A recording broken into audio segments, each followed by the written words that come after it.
IHP Média, la chaîne qui vous édifie.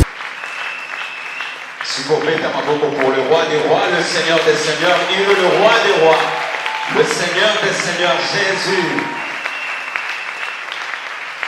Et dans son temple tous écrire. Amen. To pas bon exemple, va saluer sur grâce. To ça la bon moi, ça va se battre la biso azwaroko. Pe apambo la présence naïe. Dans le bizarre, apambo la bozali samé naïe.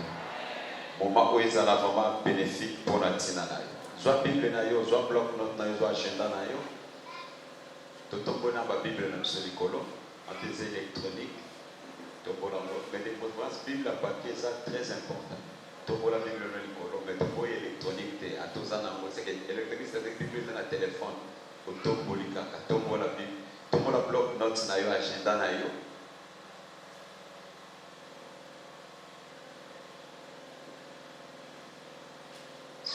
Merci. Ça m'a pas encore ami. Parce que la majorité des gens qui ont maman ou qui ont yo yé l'autre côté. Au Canada, quand on aussi on poser aux questions. Comme ça, le voilà yo bloc caca. Vous voyez, ça va réfléchir nous de repérer ça avant. Ceux qui étaient pour bimater au tir. Donc ceux qui vont continuer, si on bloquer. Non, et ça pour l'intérêt là bien aimé. Amen. Bible binyo se koleka, mais il bananza be koleka naka jamais. Au l'importance de faire un téléphone et c'est voter là si ce n'est que pas un problème. Mais il bananza et ko pesa yo oyo zoluka wa. Nyo so to zoluka za katna le bananza. Mais on a ce qu'il y a monté de pesa importance pour qui dans un basugayo. Amen.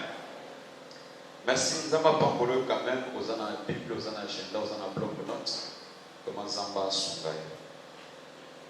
Tout ça toujours un grand thème dans la mission année. Nous le bénéfice de la règne ensemble. Tu vois que ceux qui ont régné dans la vie à Moutou, ils ont fait autorité, supériorité, Nicolo, dans mon kili, dans ma campona.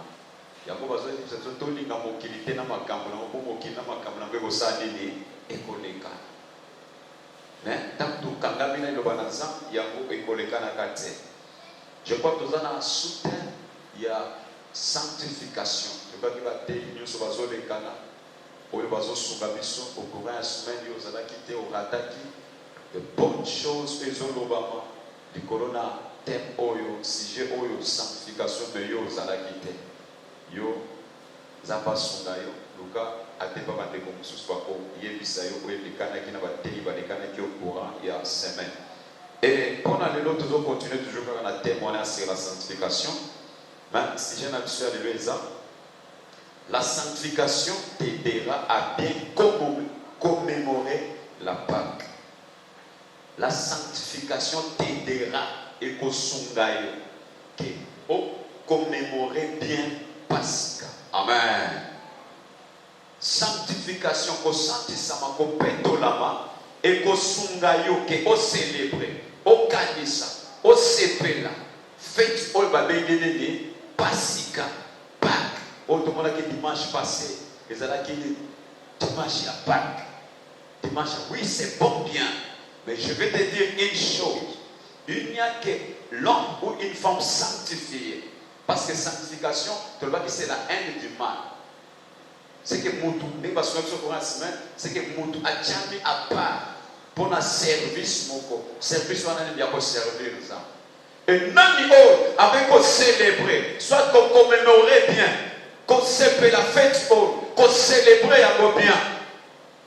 Et ça, kaka Moutou oyo aza boule, kaka Moutou aza qu'on se sanctifié. Nous on a célébration naie et qu'on marque ensemble.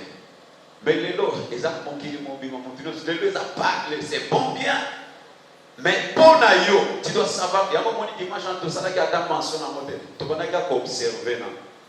Il y a un moment qui préfère de y bisou voler. Après ce que tu dois célébrer. Dans le Bible, bisou tu dois célébrer au ya bisou. Ah, dans le Bible, mouton après qu'on célébrer fête oyo, et ça quand mouton a ça boule. Mais ils ont fait, il y a des pagans, ils ont fait, il y a n'importe qui, mais ils ont fait, il y a des chrétiens. Et les chrétiens, ils ont des chrétiens à compoter, mais des chrétiens authentiques. C'est que les chrétiens, la chrétienté, c'est une vie pratique. Chrétienté, c'est la théorité, mais c'est une vie pratique. Il y a autrefois, même comme on a chrétien, et ça non, et où t'as qui n'a l'olate, mais ça comme on va ça qui copie ça, n'a comment un comportement, il y a un décor, il y a un comportement contraire à part. Amen. Il y a la sanctification t'aidera et au sungayo. Au célébrer très bien, au commémorer très bien. Faites ya Pasika. Commémorer veut dire quoi? Commémorer. C'est-à-dire rappeler les écanisser. Dans cela, il y a cérémonie pour la boisson, c'est rappelé par une cérémonie. Il y a une Bible sur le Babou, dans le Canada, Luc. Luc chapitre 22. Totez-le s'il vous plaît, totez-le ensemble. Merci. Luc chapitre 22, verset 19 au 20. Nous lisons au nom de Jésus-Christ. Ensuite, Jésus prend du pain et il remercie Dieu. Il partageant le pain et le donne aux disciples en disant: ceci est mon corps pour vous. Faites cela à mon souvenir, en souvenir de moi. Verset 20. À la fin du repas, s'il vous plaît, dans la version parole de vie, à la fin du repas, Jésus prend aussi la coupe de vin. Il dit: cette coupe est la nouvelle alliance de Dieu, parce que mon sang est versé pour vous. Amen. Dans le verset 19, faites cela en souvenir de qui? Commémorer, c'est-à-dire qu'on canisse, qu'on rappelle. Dans cela, il y a cérémonie songolo. Dans cela, il y a un moment le 30 juin, n'est-ce pas? C'est que tout commémorer date wana. Donc, comment on appelle ça? Dans soda, dans salini. Nous sommes des autres salas. Pour nous canissa, ma campo et salanini, et les canons mukoloana. Nous aussi, tant que nous commémorer, qu'on célébrer en souvenir, il y a qu'on canissa. Il y a mon torobi. Nana ko commémorer très bien. Faites tu wana ya Pasika. Oh faites balobi commémorer torobi za ko kanisa. Na cela na cérémonie songo. C'est tous ensemble. Tous kanisa. Na cela na cérémonie songo. Et ça les songolo. C'est ça va venir cérémonie sanctification de ce limbo là qui a go. C'est la intimate. Et ça va façon embellie ko ba te ba l'équipe ba ko des abisso. C'est la crainte de Dieu, la mise à part, tout ça. Maintenant, c'est quoi la part? Parce que c'est la sanctification. C'est que l'émotion que vous avez là, n'est qu'au sungabiso, et qu'au aider, au célébrer, au canissa, au fêter, effectivement, il y a Pasika, malam. Qu'on fêter c'est bien, mais il faut ça là, malam, et c'est périssant. Si nous avons ça, on a souvenir. Maintenant, c'est quoi la part? Premièrement, par rapport à les juifs, parce que non, les bandits pas les juifs. Amen. Par contre, on peut fêter parce qu'on va célébrer à l'occasion de quoi? Par contre, ils ont écanissé, ils ont canissé, ça va donc commémorer nous colons babimaka na nini n'Égypte. Au Zamba on a dernière plaie. Bozwa mwana mpe bobo mabozwa makila bo pakola ni tangu na kolekana na kutu bisika makile kozala na kokota te. Amen. Bani basangisi libota ya Israël de bapesi bango instruction wana. Et bazali sa bango okotanga na mukana na Exode chapitre 12. Wana ils ont pas selon les Juifs. Selon Bango, et ça rappelle Yakobi Manabango. Cela leur rappelle la sortie de l'Égypte. Na ndege ange oyayaki pour tout on a pour la koboma bana nyonso ya liboso ya Égypte na bandako na bango liwe kotaki ti Et bango ta bazo célébrer Pâques et ça à l'occasion wana. Est-ce que nous sommes ensemble? Nous bazo célébrer Pâques na bango. Et bazo yebisa bango na mukanda Exode chapitre 12 premier verset. L'Éternel dit à Moïse et Aaron dans le pays d'Égypte, ce mois ici sera pour vous le premier mois. Il sera pour vous le premier mois de l'année. Parlez à tout l'enfant, à toute l'assemblée d'Israël plutôt, et dites, le 10e jour de ce mois, on prendra un agneau pour chaque famille, un agneau pour chaque maison. Si la maison est trop nombreuse pour un agneau, on le prendra avec son plus proche voisin, selon le nombre de personnes. Vous compterez pour cet agneau, d'après ce que chacun peut manger. Ce sera un agneau sans défaut, mâle, âgé d'un an. Vous pourrez prendre un agneau ou un chèvre. Verset 6. Vous les garderez jusqu'au 14e jour de ce mois, et toute l'assemblée d'Israël l'immolera entre les deux soirs. Verset 7. On prendra de son sang et on mettra sur les deux poteaux, sur les lintons de la porte de maison, où on le mangera. Cette nuit, on mangera la chair rôtie au feu. On mangera avec de pain sans levain et des herbes amères. Vous ne les mangerez point à demi-cuit et bouillis dans l'eau, mais il sera rôti au feu avec la tête, les jambes et l'intérieur. Verset 10. Vous n'en laisserez rien jusqu'au matin. Et s'il en reste quelque chose le matin, vous le brûlerez au feu. Quand vous le mangerez, vous aurez des reins sains, vos souliers aux pieds et votre bâton à la main. Et vous les mangerez à la hâte. C'est la Pâque de l'Éternel. Amen. Donc, sautez et on continue au temps, verset 14. Vous conserverez les souvenirs de ces jours et vous les célébrerez par une fête en l'honneur de l'Éternel. Vous les célébrerez comme une loi perpétuelle pour vos descendants. Amen. Tamba sali yango, tamba sobima. Ndenge Bible lobi nzambe ayefon ke eza Pâques pour na bino. Amen. Et boko bana ko célébrer yango, boko bana ko commémorer yango. C'est-à-dire boko bana ko célébrer yango parce que ezali mukolo ya fête pour na nani? L'ensemble. À l'honneur de l'Éternel. Mais comme na biso eza penza mingi pour na bangote.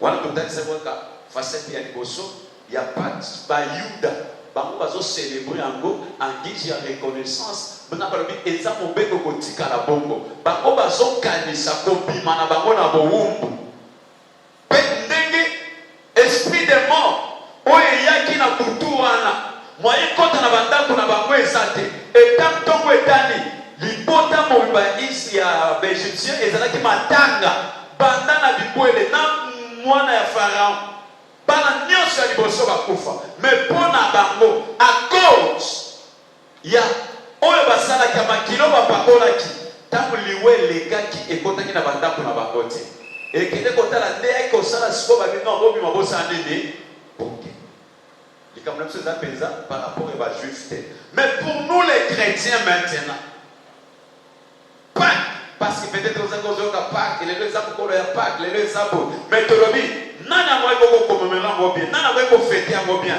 nana moi ko célébrer en bien. Parce que yes, il mon pas le bien dans mukanda na ligue que chaque fois boko bana ko sala, bobo sala ko na souvenir na nani, na ngai. C'est que ça fait quoi ils ont sala à l'honneur ya Nzambe. Pour nous les chrétiens, nous allons célébrer, nous allons mukanda na 1 Corinthiens.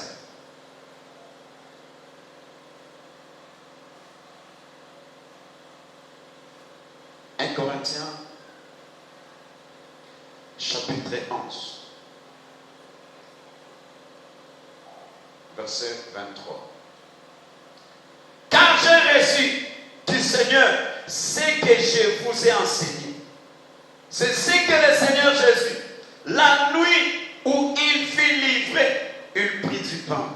Et après avoir rendu grâce, les rompit et dit, ceci est mon corps qui est rompu pour vous. Faites ceci en mémoire de qui? en mémoire de moi. Demain, après avoir soupé, il prit la coupe et dit, cette coupe est la nouvelle alliance en mon sang. Faites ceci en mémoire de moi. Toutes les fois que vous en boirez. Verset 26. Car toutes les fois que vous mangerez ce pain et vous buvez cette coupe, vous annoncez la mort du Seigneur jusqu'à ce qu'il vienne. Avec etinda. Thomas Paul, et ça m'a compris par ce sol ici. Mais ma campo, ne oyo Yesu asala ki pe na butu ana baba kangaye, ababa nyokola ye. Balobi na sainte. Et ça m'a campo cette mais tangoye, ça va se révéler pe ma campoana, abandi pour enseigner yango. Pourquoi? À partir de Kaniseli, c'est-à-dire pour nous les chrétiens. Et ça, nous devons célébrer. Parce que Yesu a mon aki, liwanaye, Pélisséquanaye. Amen. Est-ce que vous comprenez? Pour Nayonanga, tant que nous célébrons pas, nous devons à l'honneur dans ça, Kolandisa, parce qu'il y a mon aki. Animés à la maltraiter, animés à la livrer, animés Kabilo Kolambeka. Pour que l'humanité ait à la racheter, n'a pas pouvoir y aller, il y a les sous. N'a pas consommer diable. Nous devons célébrer, nous devons commémorer, et ça à l'honneur, à cause d'ango. C'est-à-dire, Christ a déjà racheté l'humanité, dans l'esclavagisme, il y a ma pépé à l'issou, et consommer qui n'a pas. Oui. Ésaïe chapitre 53. Déjà c'est livré. Mais maintenant, les camarades sont pesés. Nous avons des sanctifications. Au commémorer, au célébrer, ça la écanisser, au malin, pesana di tomba na impact na vie na yo. Au cas contraire, et qu'on est dans le cas qu'on a et l'eau exact. Amen, amen. Est-ce que tu as eu maintenant pour nous célébrer, comme ça fait à l'honneur dans ça, pour bien célébrer cela, essayez de se sanctifier. Parce que pour célébrer en beauté, au moment où nous sommes comprendre qu'ils ont fait de célébrer parce qu'il y a eu quelqu'un qui a demandé au Kabavi pour la libérer.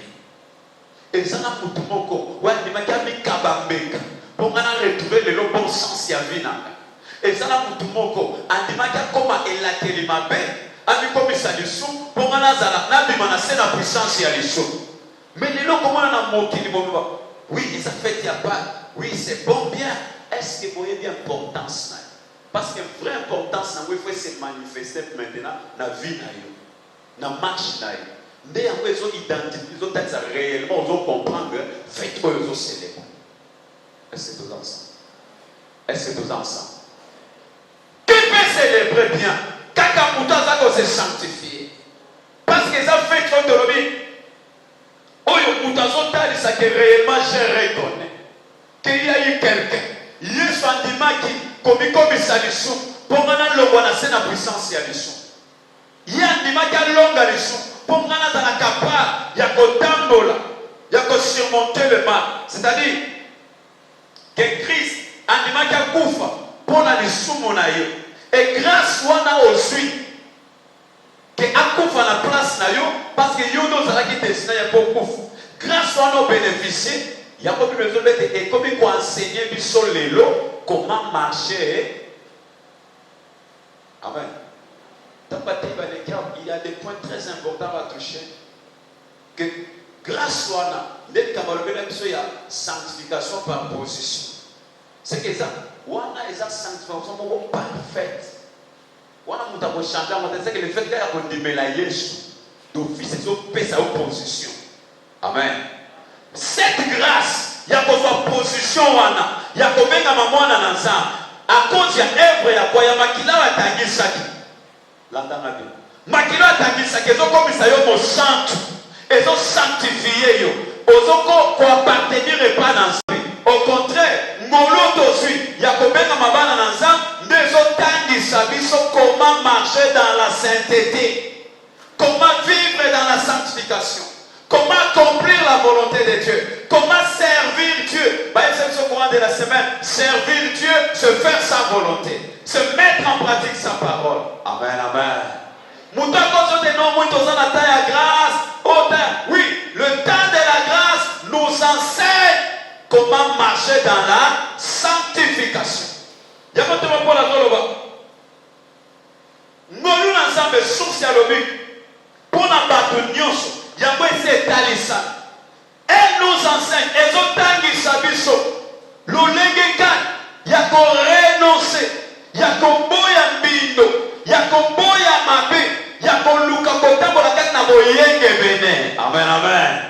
C'est comme ça qu'on dit ça, comment on a temps ya grâce, on est temps ya grâce. Temps ya grâce, il faut manifester mon abobanga ça. Temps ya grâce, et l'obité que ça n'importe quoi. Tant ya grâce, c'est ça que tu m'as cassé tant ya loi. Parce que na tant ya loi, et ça là qui sont aux mois si à moninga le sumuki. Mais na tant quoi ils sont au tani kaka na likanisi ya kolula. Amen. Bien dit sur les amakas. Beaucoup na okolula na yo osui na wete. C'est qu'on s'en au sumuki. Est-ce que vous comprenez? Mais na tant ya grâce. Bami soka ko tali na likanisi ya nini osumuki. C'est que ça il faut tirer beaucoup attention. Ngolo to suite. Vous supportez chaleur parce que vous bon misaki sika ba bi charger dans la mingi de temps et sala. Amen. Ya mo moni ba banda te yo sala te donc vous bizana ba bizana bondage. Merci. Les camarades sont les nana ko célébrer Pâques malade. Tolobeza mutu oyo asa ko se sanctifier. Parce que ngolo to suite. Il y a sanctification, il y a position de suite. Il y a kobenga mabana na nzambe, nde balobi ezotangisa biso. Lolenge kani kotambola ya koboya à renoncer à l'impiété et au convoitise na bilulele ya mokili. Ya vivre na ekeke o kolandisa bwania boyenge bene pe piété bo peto bo polo. Amen, amen. C'est que goluana ndezotangisa biso que non moni o ngolu oyo zu position et ça net tout soit exemple de rose pour que nous ça comprendre. Bon, tout soit exemple on va voter par tout ça l'élection va député. Donc voter par mot pour vous votez l'homme a comme député a comme un parlement. Amen. Le fait de se retrouver dans le parlement et ce qui doit en être. Ensuite, grâce à se retrouver dans le parlement, mais à ce qu'on a pour ça, il y a des pour démontrer de quoi à sa capacité. Est-ce que vous comprenez? Je vois un exemple en les clair. Parce que Bamonion va se retrouver dans le parlement. Mais ça a une élection. L'élection, on va trouver grâce, on va trouver grâce. Bon, on va se retrouver maintenant. Il y a un moment où il faut les babiner. Et ça, on va invalider. On va invalider par l'Union qui est dans la terre. À ça, député, est-ce que vous comprenez? À ça, député, mais le fait qu'il y a besoin de participer, à côté de la loi ensemble, on va invalider. C'est que grâce à cause de la parlement, il y a besoin de accès à cause de n'importe quoi.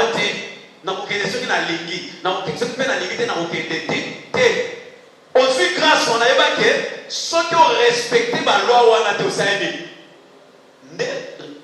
quoi de sanctification par position de la Kanayango. Ton demande n'est pas dans ça, c'est bien, mais ceux qui ont été et ça ce qu'on a une règle à respecter pour la qualifier. Pour Osanake,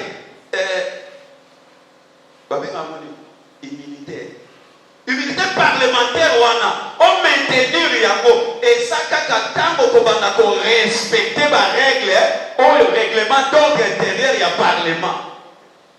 Tu comprends? Tu comprends bien? Et c'est comme ça aussi. Le fait qu'il y a pas d'ensemble, et ça, voter yo, aux députés. Maintenant, ils sont à la député à commoter, il faut participer. Dès que vous avez au courant de la semaine, il faut saler l'ensemble. L'église, chômeur à Zalaka. Yo député à Nengenino, Baye Baba Votayo. Maintenant, nous participons dans la session à mon côté. Aux autres, la fin du mois, pour foutre un gaï. On va valider. Amen. Orolongwa. Atoboy, Orolongwa. Nalobi okolongwa. Amen, amen. Parce que ce qu'on dit, bazotala ba oyo nyonso ba participa kate. Bosani, olongwe ale ombuka. Yo, oyaka te. Yo ba expliquer yo longwa. Grâce au dessus, il y a position dessus. Maintenant ils ont enseigné biso. Tala ce que faut tambola bo, tala ce que faut salabo, tala ce que faut salabo. Il y a un so depuis que ça a reconnaître que ça là immunité parlementaire wana, azana ba règle, à ça n'importe quoi. Il y a dit que en tant que le bon exemple pouvoir na suite na ko salabo, na ko salabo, na ko salabo, na ko salabo par rapport à règlement négocié. Amen. To beti maboko kona lokoko na ko.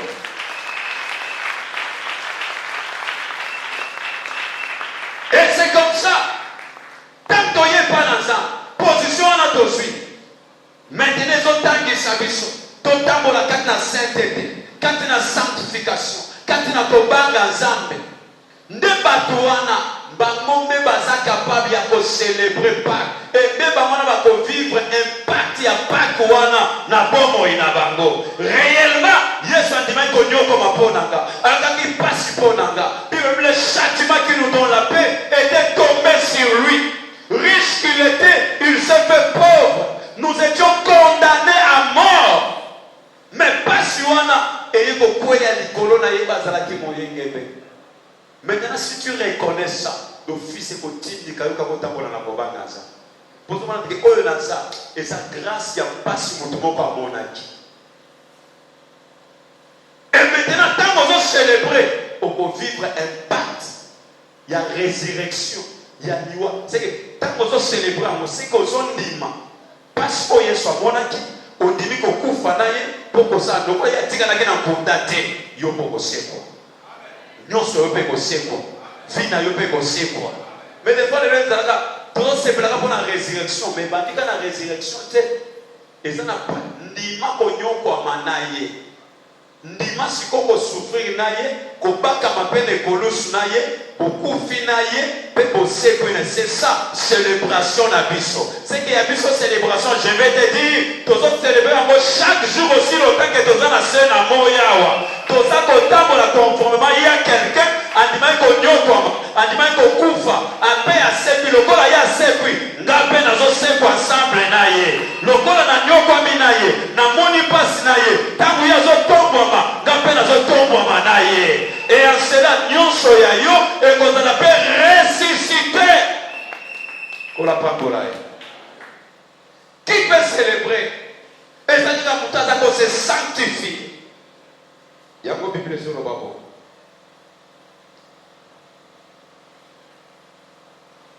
Dans ce qui vous connaît sur 1 Corinthiens chapitre 11,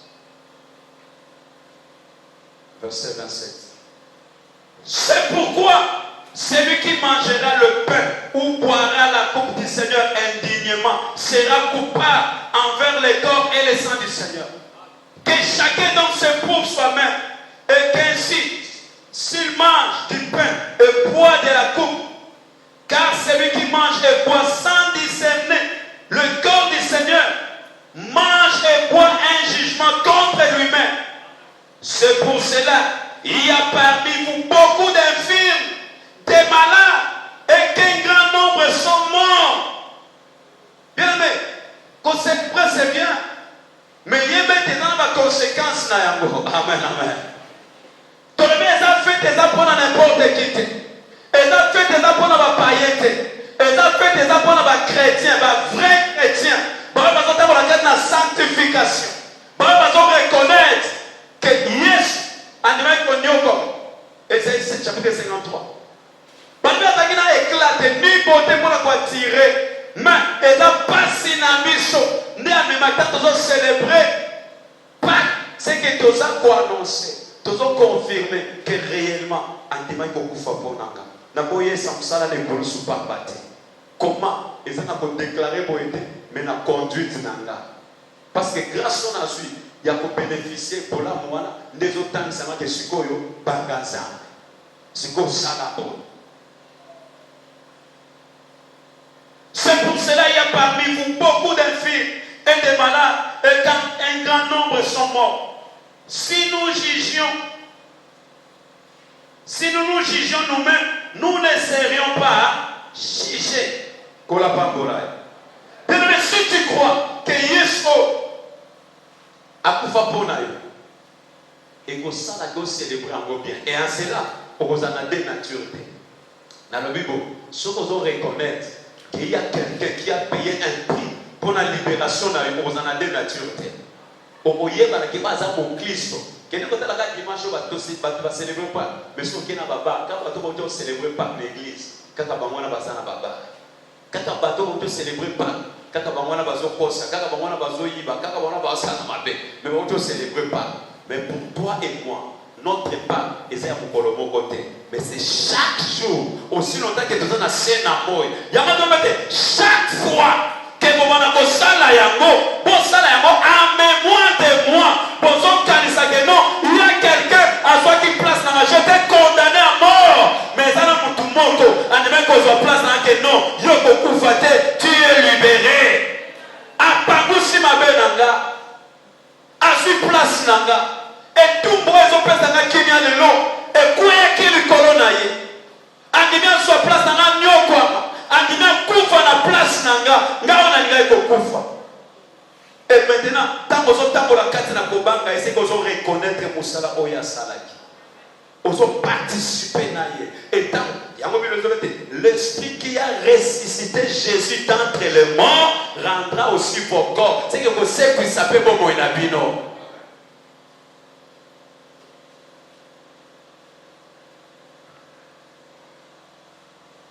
Amen. Comme il a qui destiné à la mort, mais à cause de la mort de Christ, ange a l'équilibre parce qu'il y a eu quelqu'un qui notre Pâques a mis Kabaki déjà.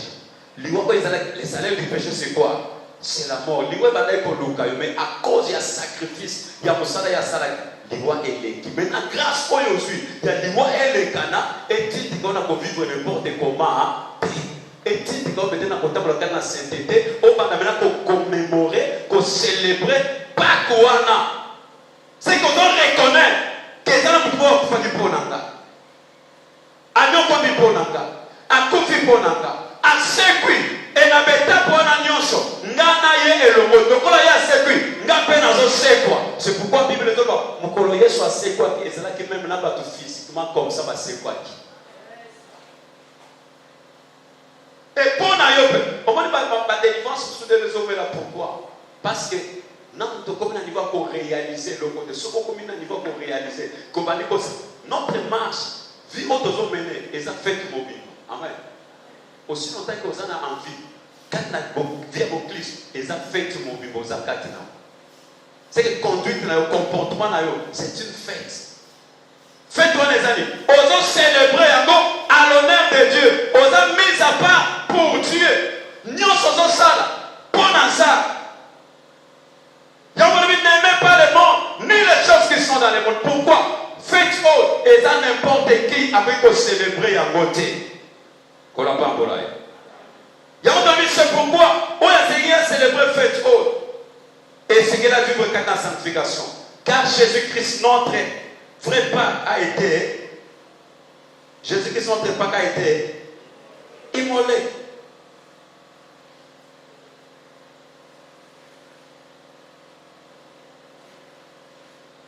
1 Corinthiens chapitre 5, pardon, verset 7.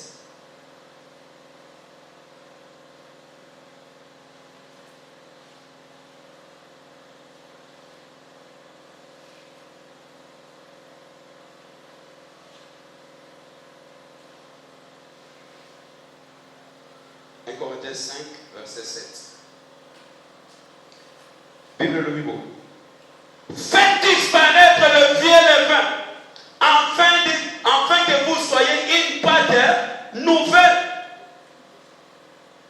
version parole de Guadeloupe. Enlevez le vieux levain du péché pour devenir pire. Alors vous serez comme une pâte nouvelle et sans levain. Ce que vous êtes déjà. En effet, le Christ a offert un sacrifice comme notre agneau pascal. Amen. Version 18 secondes le Bible. Faites disparaître le vieux levain afin que vous soyez une pâte nouvelle, puisque vous êtes sans levain. Car Christ, notre pâte, a été. C'est une position d'aujourd'hui. Il y a que ça n'est pas naïe. Ne ce que les sungabiso doivent célébrer à Mosiko comment quand na kopéto là. Barbie, dans verset 8. Célébrons donc la fête. Célébrons quoi? Est-ce qu'on a la Bible noire? Tous nos baptêmes nous ensemble. Célébrons quoi? Célébrons donc la fête. Non avec du vieux, non avec un levain de malice et de méchanceté, mais avec de pain, de la pureté et de la vérité. Je vous écris dans ma lettre. On va continuer votre temps. C'est que avant pour la zone ça va débattre correct. Que fait qu'on va célébrer yango, pour célébrer yango, na le 20, c'est-à-dire foulouté, où il y a des sous. C'est une position aussi. Où il y a son numéro comme Kabamambeka pour Nabino, Ami Kabilo pour Nambeka pour Nabino. Position où il y a qui vont bien à ma banane et Sungabino maintenant pour célébrer. Faites où il n'y a pas. Maintenant, lever à Kalaté, c'est-à-dire qu'il y a des sous-moutés. Amen. N'a pas trop les gens vivre, mais n'a pas trop les gens foule, c'est-à-dire, vivre les gens les sous. Qui peut célébrer la Pâque? Et ça, quand Mouto a zappé, Mouto a commis santissa, a commis pétola. Amen. Amen. Amen. Pourquoi? Parce que Jésus-Christ, notre vrai Pâque, dans verset 5, par le mot disparaître, Foulouyakala, le vieux levain, afin que vous soyez une pâte nouvelle, c'est-à-dire, bon le molamassou, il y a un mobile de l'autre. Na Yesu, tout comme a piqué la mouya, ma camion sur la carrière sali, et solo. Maintenant, comme Moutouya Sikawana, ne wana pas capable de fêter, de célébrer, pas parce que Jésus Christ n'est pas que Nabiso. Amen. Parmi il a été immolé. Maintenant, nous devons participer. Na passe na yewa, na liwa na ye, na lisekwa na ye. Tant qu'on confie ensemble na ye, on conseille quoi pas ensemble na ye. Kola pambola. Nous célébrons donc la fête, non avec du vieux levain, na foulou ya kalaté, na moutou ya kalaté, na mayele mabete, na yaoulité, mais na lipa o ezanga foulou, c'est-à-dire bon moi oyo ezanga foulou, vie o ezanga lisumu, vie ya sainteté. Oh, la sanctification c'est la haine du mal. Amen. Maintenant, pour mieux célébrer la Pâque, il faut finir à la moto à comment déjà qu'il a moya sika. Les souhaits à la boko je dis bon à yote. Qui nous met à son vie na bon moya yote. Maïle ma belle à son boko je dis bon à yote. Mon kilier koza yote. Et en cela, au côté de ça, on va célébrer Pâque qui a bien. Parce que pas bon abisso et ça peut expression. Parce que les locaux vont dire comment Zambé n'a pas de bolingo parce que Zambé a dit ça sur bolingo na ye. Jean 3,16. C'est que a manifesté amour na ye et pas na yo Zambé a dit ça bolingo. A dit moi na ye. Autre Bible quand on Ésaïe 53. Pour quiconque on a condamné ça nini a besoin déjà position.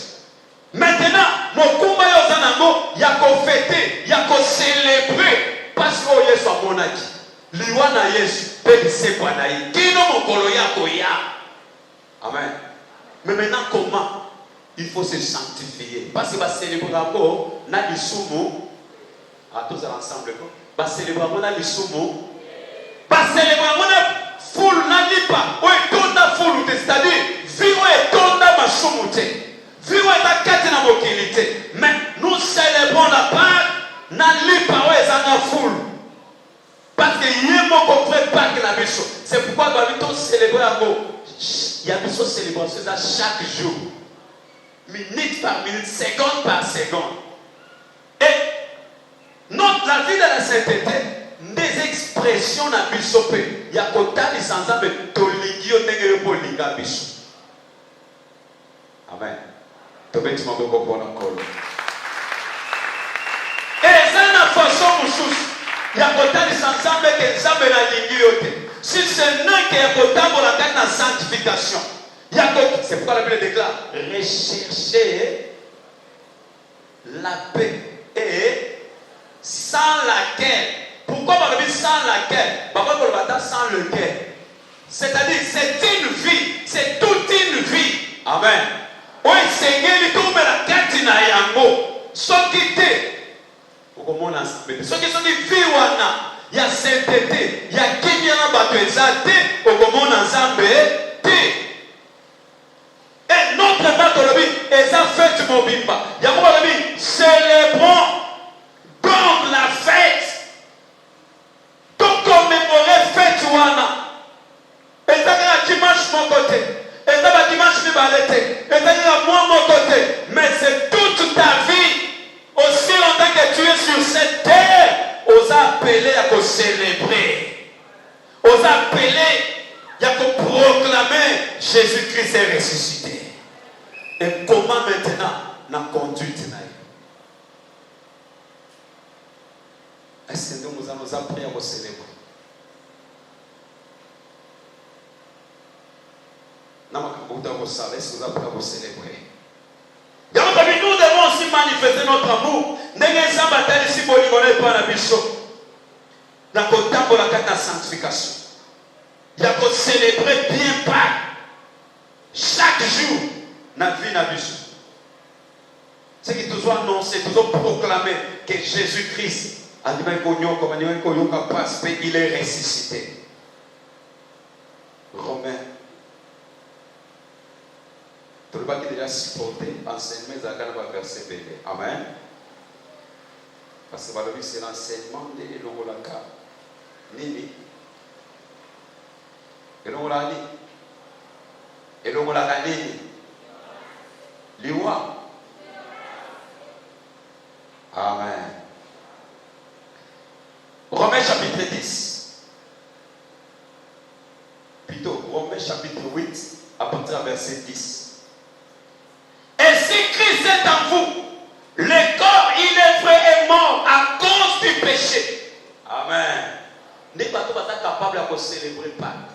Si Christ est en vous, le corps il est vrai et mort par rapport à l'esprit, mais l'esprit est vie à cause de la justice. Et si l'esprit de celui qui a ressuscité Jésus d'entre les morts habite en vous, celui qui a ressuscité Christ d'entre les morts rendra aussi la vie à vos corps mortels par son esprit qui habite en vous. Amen. Ainsi donc, frères, nous ne sommes point redevables à la chair pour vivre selon la chair. Si vous vivez selon la chair, vous mourrez. Mais si par l'esprit, vous faites mourir les actions du corps, vous vivrez. Car tous ceux qui sont conduits par l'esprit de Dieu sont fils de Dieu. Et vous n'avez point reçu un esprit de servitude. Tala, ce que vous avez célébrer fête, oh, il y a bon mot, il y a yo, aux assumo outé. En arrivant aux assumo outé. Aux assumo esclaves, il y a la loi à famille. Aux assumo esclaves, il y a la loi à quartier. Aux assumo esclaves, il y a la loi à batouté. Parce que l'esprit de celui qui vit, ils ont régné katina yo, par le biais de rendre yo libre.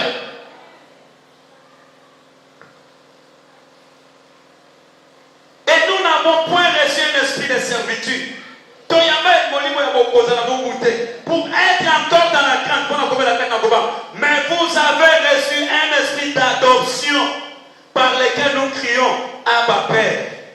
L'esprit lui-même rend témoignage à notre esprit que nous sommes. L'esprit rend témoignage que nous sommes en ensemble. Or, si nous sommes enfants, nous sommes aussi. Et Co-héritier de Dieu et co-héritier de Christ. Si toutefois nous souffrons avec, afin d'être glorifiés avec. Amen. Ouais, mais un témoignage à mon tout, mais un témoignage naïe. Ce que tu as régné 4 naïvo.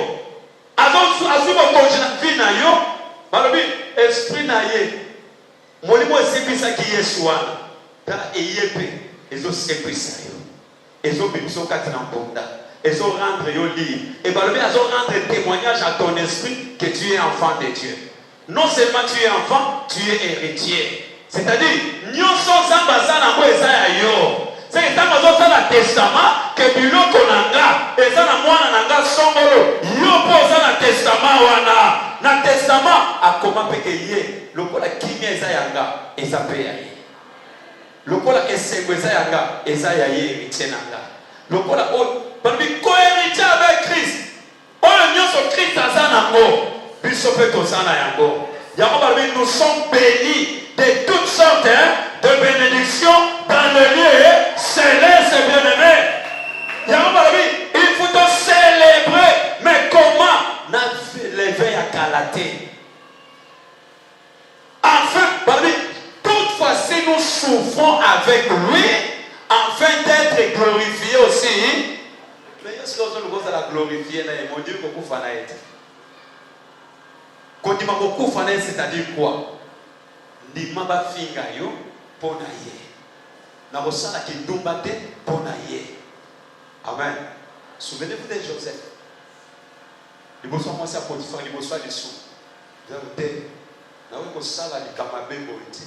Na we ko alors biteke. So na sala bitam ko ba yo ki be bitation le ko be bat. Mais habité. Ya ki be ko ba tuté. Alors est-ce que la place wana action na na ngaye.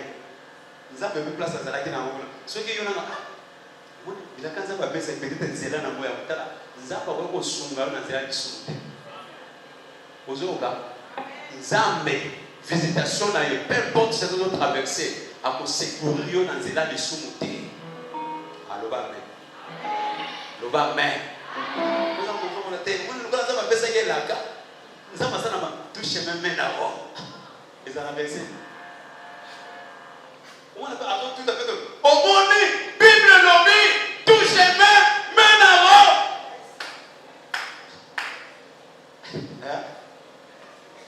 oui et pas dans zele zakaka oye comme mayo na solution zakaka bazele beleza la diable Joseph avait pas question na me ko sala mabeli boso na nzambe te mais nzambe wana zo mona ete nzambe wana za wana te azo souffrir mais alors na garder réputation ya bien dans ça na garder vie na nga malamu dans ça ata c'est na moment na zo mona ko na ndimi na nga to beba na mwasio mais relation na ngeza la bien dans ça et ndelo ko iko ça andimia souffrir na Yesu a souffrir dans nzambe et baye ko ça la peut glorifier ensemble et kene ko tana balo na ko résoudre les cambo il faut que nous tout moko waza lokola batu nyonso te amen tala soko ndimi onyoko manaye boza la glorifier penaye lokola ya lingakaza la glorifier tangu ya za glorifier lokola souffrir naye boza la pe glorifier naye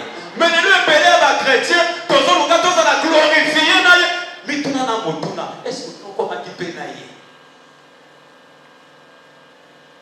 alors bibo j'aime ce qui bolingo na Yesu ya bien ezata mozo sala volonté na ta mozo tamola kati na kobanga siko yo so luka nzambe bikumisa abikumisa est-ce que onyoko makipe na ye onyoko makipe na ye tala atika baba oya yeti Joseph Ondimi a se retrouvé dans la prison ni na Bible toloba Moïse réfugia d'être appelé fils de la fille de Pharaon. Andimia a souffrir. Ni avant a passé son moni ne kuluso comme si on des richesses sur l'équipe à richesse nyonso.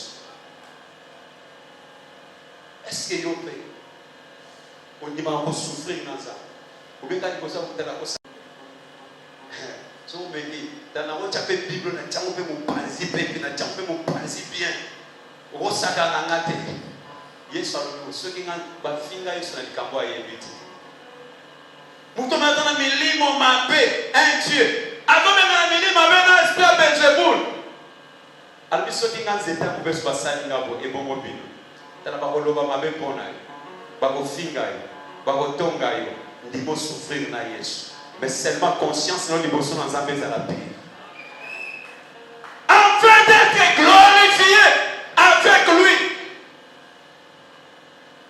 Vous pouvez s'en appeler dans les temps, attendez où elle est là. Amen. Merci. Nabike Toya ko Oba, je vais verser à Souka. Pardon. Bien à 5 minutes. 5 minutes. Merci. Vous accorder 5. Merci. Ephésiens chapitre 2.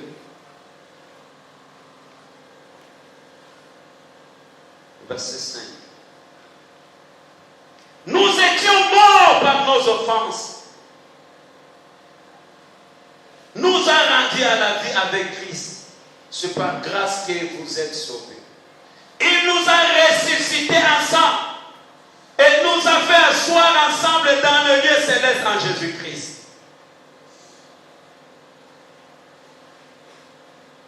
Afin de montrer dans le siècle à venir l'infinie richesse, on va continuer au temps. C'est par la grâce que vous êtes sauvés par les moyens de la foi. On va continuer au temps, verset 19. Ainsi donc, vous n'êtes plus des étrangers, ni des gens du dehors, mais vous êtes concitoyens, saints, gens de la maison de Dieu. C'est-à-dire, bateau maintenant capable de célébrer Pâques. Qu'on l'a pas là. On peut maintenant ma coquille. L'automne a 5, on dit non, on dit non, Koufanaï, on se quoi ensemble. On peut maintenant capable de célébrer. Et tant qu'on célébrer, on peut vivre l'effet de célébration. Parce qu'il faut qu'on fête à l'honneur de l'Éternel. Maintenant, on a ça et tout ça à l'honneur et ça, ou bien tout ça pour et ça bongo. Et le bongo, et ça va bongo. Tala, yoko ça pour pas ça la bongo. Kola pambola. Ya mongana yo dimanche zoya toujours ko manifester. En arabe dimanche zoya toujours ko manifester. Na lobi bo dimanche zoya toujours ko manifester. C'est pourquoi semaine ni bongisa. Dimanche zota sanzam, c'est que eza dimanche wana surtout quand maman puta na loketo, ça que toujours kumisa yo. Et tika na épisode d'avance, eza dimanche oyo zambe va pas siéger. Et tant que siéger, ils ont pas rendre justice. Lui a siégé. Il siège où? Louange n'a plus à dimanche Zoya. Ils ont pour aya afanda. Tant qu'on afande à rendre justice. Ah, verdict est donné. Tu es libéré. Tu es ressuscité. Nayo, Naban, Nabilo, Nabosi, Naba problème, ma situation, elle les a ressuscités. Parce qu'à Kokita, il siège. C'est pourquoi le dimanche, afanda à rendre justice. Afanda à katali kambonayo. Afanda à bimsa verdict qui a vu nayo. Et puis si vous avez la maladie wana, pas problème wana, pas difficulté wana, ou yango ou jamais. C'est pourquoi ces mêmes nous avons pris ça, il y a comme bon qui ça. Parce que fais-toi na ba célébrer kayango na vini. Le 20 le 20 eza elemboya lisumu. Il faut ça la régénérer, transformer.